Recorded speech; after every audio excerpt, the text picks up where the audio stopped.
ഇന്ന് മുസ്ലിം പെൺകുട്ടികളടക്കം സാഹസികതയുടെ പിന്നാലെയാണ്.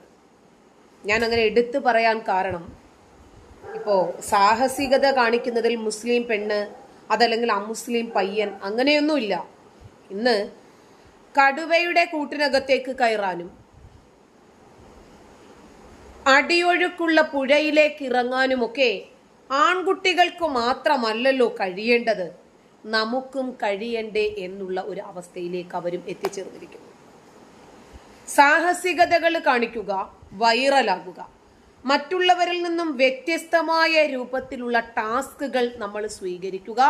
അത് കണ്ടിട്ട് ഇപ്പൊ നമ്മൾ കണ്ടില്ലേ, പല രൂപത്തിലുള്ള ബ്ലൂ വെയിൽ പോലെയുള്ള ഗെയിമുകളൊക്കെ കളിച്ചിട്ട് അടുത്ത സ്റ്റെപ്പിലേക്ക് പോകാൻ പറ്റിയില്ലെങ്കിൽ ചാടടാ പുഴയിലേക്ക്.